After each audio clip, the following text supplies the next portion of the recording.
begging for likes.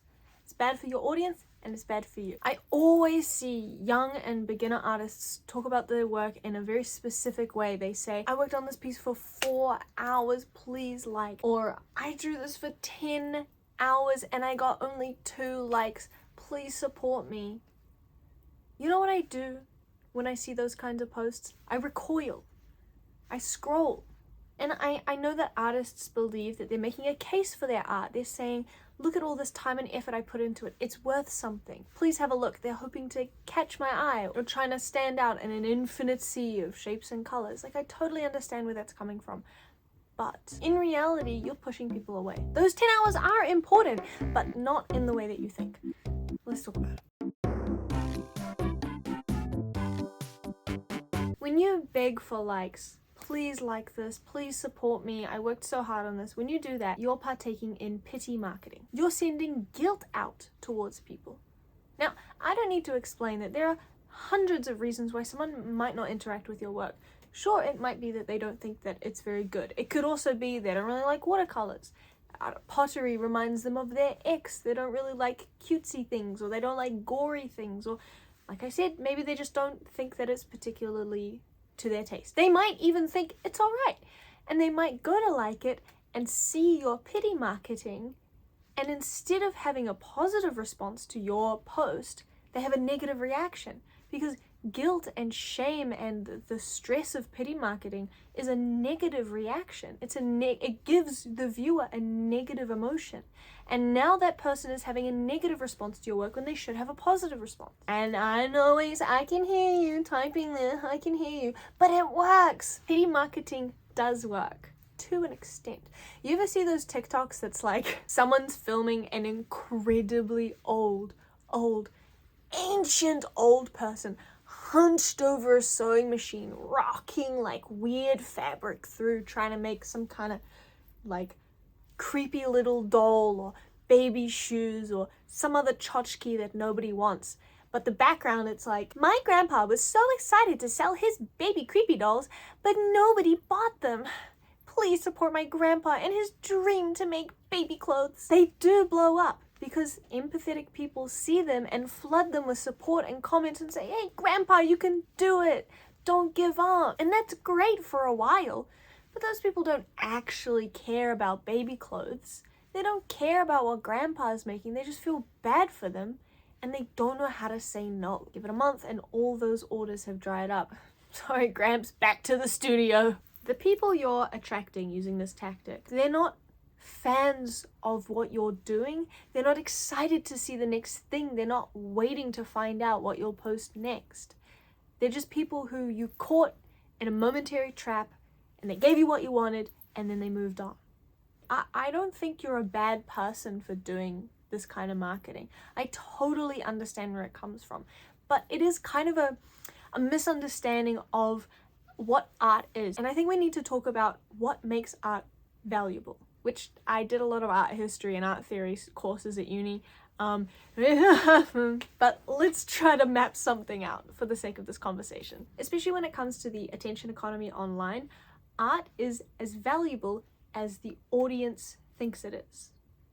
Art's value comes from what the audience sees in that art, how it affects that audience, what impact it has on that audience. This isn't a wage situation where you're manning a store or you're putting numbers into spreadsheets, and the longer you spend working, the more money your boss makes, therefore they pay you a wage. It's not like that at all. Art made in 30 seconds can be just as beautiful, funny, impactful, or meaningful as art made laboriously over the course of years and years and years. I mean, for example, Leonard Cohen's Hallelujah took him like 5 years to write, but Charlie Puth's Paul Walker, rest in peace, see you again, only took 10 minutes.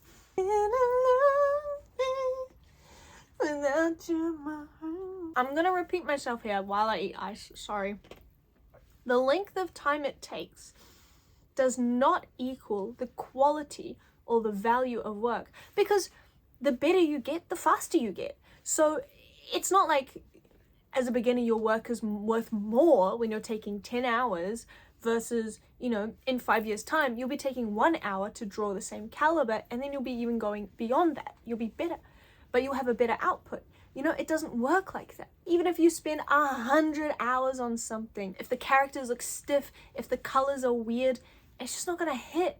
And people aren't gonna respond to it. People aren't gonna feel something from it. Now, the more you practice, learn your color theory, all that kind of stuff, the better you get, the easier it is for you to access the kind of art that people are gonna respond to. Of course, you'll become more decisive and confident, and your work will impact people. But a lot of people starting off at art have this view that effort equals reward. It's not true at all. Impact equals reward. So if you make art with the assumption that your labor, that your effort is what gets you validation, is what gets you rewards, is what gets you money, you're going about it the totally wrong way, because the only rewards you get for your effort come from you. And this is the main thing I want to say. If I could grab every artist's head and just like them with one concept, it would be that the effort you put in is your reward. You are rewarding yourself. And isn't it wonderful? You get to spend 10 hours making art. You get to spend 10 hours practicing. You get to spend 10 hours creating, thinking, problem solving. It's difficult sometimes, it's a slog sometimes, but you're giving yourself those hours out of your short life to make art. I don't know, I just love that so much. I think it's so important and so valuable, just not in the way that people think it is. I don't want to disparage anyone who spends hundreds of hours on one piece. That is absolutely not my intention.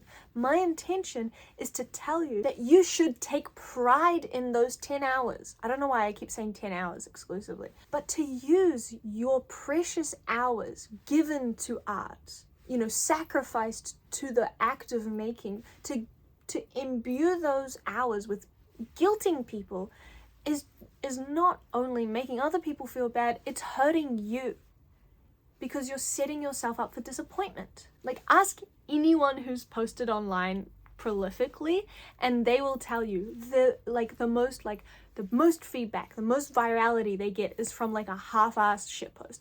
Every time, every single day of the week, you put out something stupid, it gets like hundreds of thousands of likes and views. It's always the way it is, because there's a spark of something, of humor, which is like super accessible, it's easy to share, it makes people feel good, you know, it has all of this value. If inspiration hits, takes like no time at all to actually produce. I spent all my time on this art and I didn't get any validation for it. I mean, that is such a deeply relatable, I hate using that word, but it's such a relatable thing to feel. I've been unsuccessfully posting my images on I've been unsuccessfully posting my art on Instagram for about what feels like 100 years now. I just got kind of numb to that feeling. Like, there's nothing wrong with feeling that way. I want to make that so clear. There's nothing wrong with feeling frustrated that your effort isn't being rewarded. I get it. But my light just went off. That's fine. This looks crazy. What? Now in pairing mode. Shut the fuck up. I'm actually gonna kill you dead. There's nothing wrong with venting or talking with people about the fact that you feel this way. I do it too. You can't use it for marketing.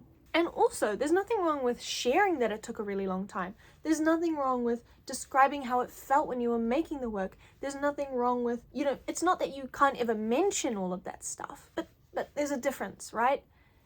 I took 10 hours to make this piece. It was really difficult, but I like how the lighting looks, versus it took me 10 hours to render this piece and it fucking looks like shit and nobody cares and I'm so stupid and I hate it. In an infinite sea of shapes and colors, who are you going to choose to spend your time looking at? Be proud of the time you spent working on art. Be grateful that you have the time and energy to make art. Find people with similar interests to you. Embed yourself in a community and make art to give to that community or cause. Listen to any nice comment you get and take it to heart. Focus on that. Don't focus on likes and stats. Focus on that, not likes and stats.